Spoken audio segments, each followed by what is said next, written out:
Hey Internet, it's your old friend Dominic here with the All-America Casino Guide. Hey, so this is going to be a continuation of our late night poker series. This is where I give some feedback to actual live poker played by members of staff on the All-America Casino Guide channel. And I'm going to be focusing mainly on pre-flop and post-flop betting and hold cards and how one can think about how a hand is formed. And I'll also be giving some feedback closer towards the end, more of a post-op look at the hands themselves and how players could have improved overall. So without further ado, let's look at the hands.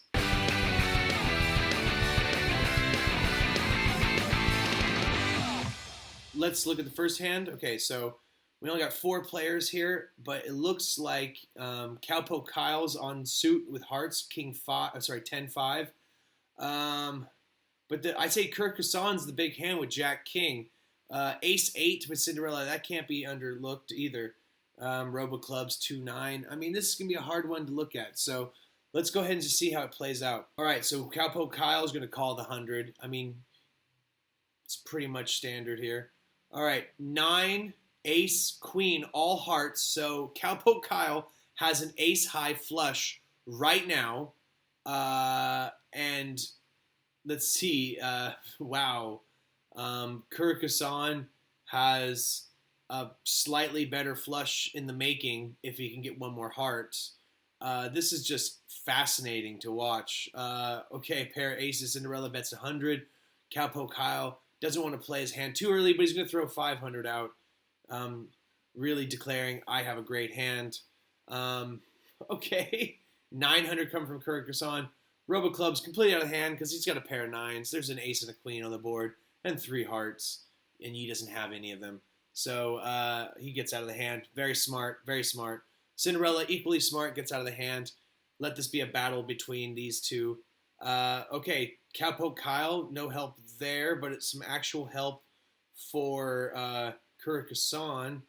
But not really a flush is really their only out. Oh my God. Oh my God. Whoo!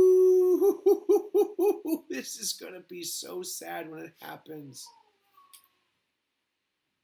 So this goes to show you that even when you have a great hand right at the flop, I mean, he had a ace high flush, there were still 2 cards to be dealt. And they tried to make a strong, aggressive action, 500 in chips, to push out some other players. That worked. It worked, and it even got the player next to him to call but raise it to 900.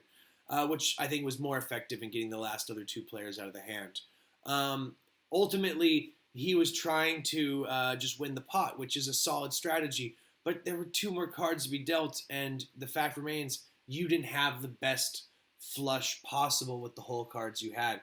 So that didn't work out too well for Cowpoke Kyle. But better luck next time. The river.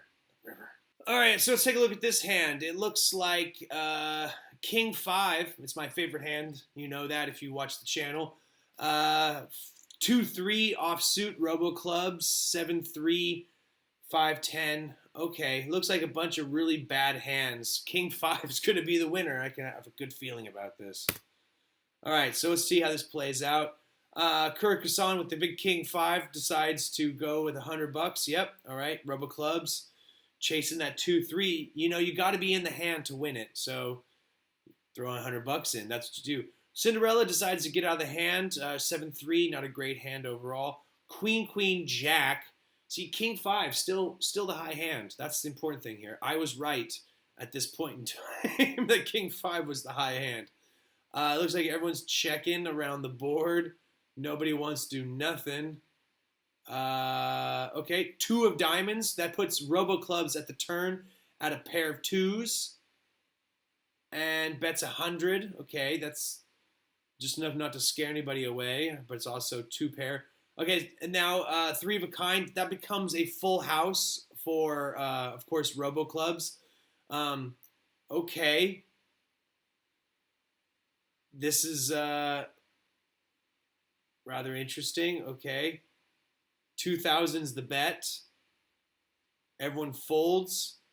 And Robo Club is the big winner of $614 with a full house 2s over queens. Fascinating. See, this is a case in point, okay? You got to play the hands if the big blind hasn't, if the pre-blind bet has not got out of control, you have to play the hand, all right? If you have the chips, don't be one of those conservative players who never plays a hand unless you have a pair of aces, and then you end up losing anyway because a guy ends up getting like 3 sixes or something, all right? It's just, you're crazy if you only play like the stereotypical Hoyle's book of games, best hands possible. You know, top tier hands, pair of kings, pair of aces, ace king on suit. You know, kind of crazy stuff like that. You got to mix it up every once in a while.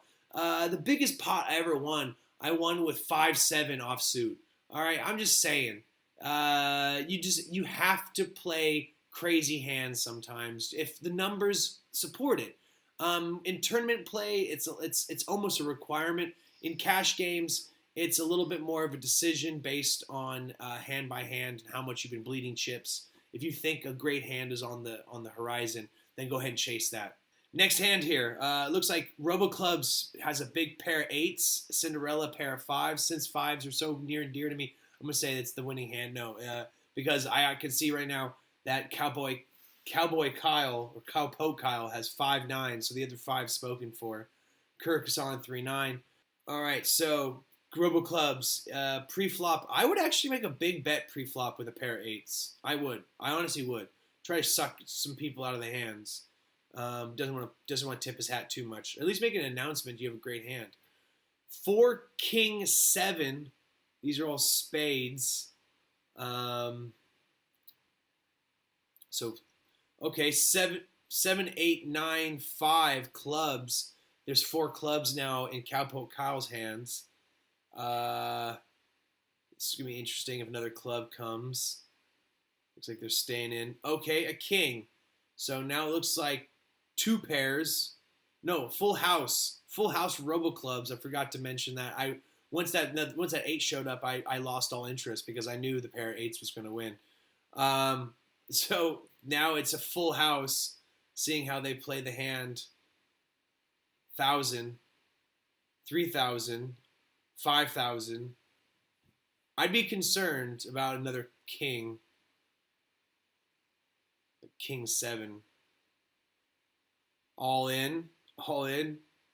Oh, RoboClubs takes the pot, 17 grand.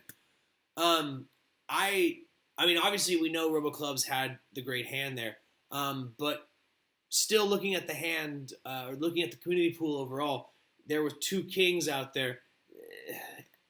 Even though I had a full house, you have to play. You know, you got a great hand, you got to play. I'm not going to lay down a full house too often, but there had to have been at least a sense of uncertainty in RoboClub's decision to call that all in when there was a possibility that they had like King 7 or King 4, and they were now sitting on a slightly better full house.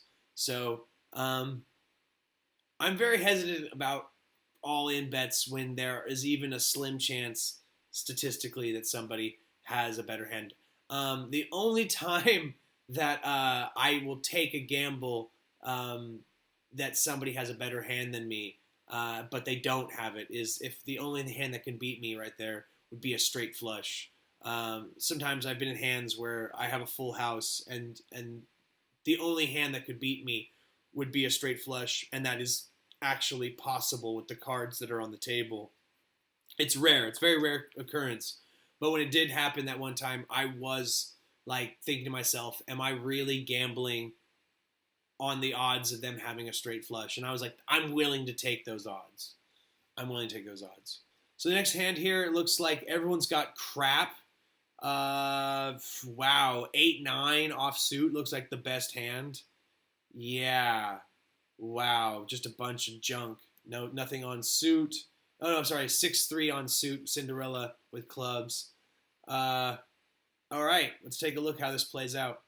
Cinderella has to make the decision to call the big blind with 3-6. I mean, technically it is a straight draw. Could be a straight flush draw. Bets 100. Looks like everyone's in for 100. Yeah, everyone's in for 100. Yep. Okay, Queen Ace 10. No help whatsoever anywhere. Just some hand building. I guess 3 diamonds for Kurikasan. 5 of clubs. Okay, 4 clubs now for Cinderella. Wow, this is just nobody has anything. They're all just checking. All right, 7. So pair of 7s. Is that how this is coming down? 7, 8, 9, 10. Yeah. Wow. Oh wow. Kurikusan just bluff played all the way to the end. That was rather interesting. When you have nothing and everyone else is playing like they got nothing, they probably have nothing. And so you might be able just to bluff everybody out of the hand and win nothing major, but a hand nonetheless. $378 in this case. Yeah, I don't know what else to say really about that. I mean, sometimes the other players at the table are going to bluff you, but sometimes they make it very evident that they don't really have a good hand and they're only staying in because everyone keeps checking. Wow. That was very anticlimactic. Guys, that's it for tonight. That's all of our late night poker play. If you have any questions, comments, or concerns, please leave a comment down below. Make sure to clickety-clack that like button. It really gives us a lot of excitement whenever we see a fan doing that. But what really gives us a lot of jollies is to see we have a new member of the posse. So that's why I need you to pound that big red subscribe button and subscribe to the channel ASAP. Why not right now? And while you're at it, ring-a-ding-ding that notification bell. It will inform you whenever we upload a video like this or any of the other tutorial or trivia videos we upload with quite a bit of frequency. Check those out if you haven't already. They are quite entertaining and educational. My name is Dominic. This has been the All American Casino Guide. Wishing you luck and reminding you as always, play responsibly.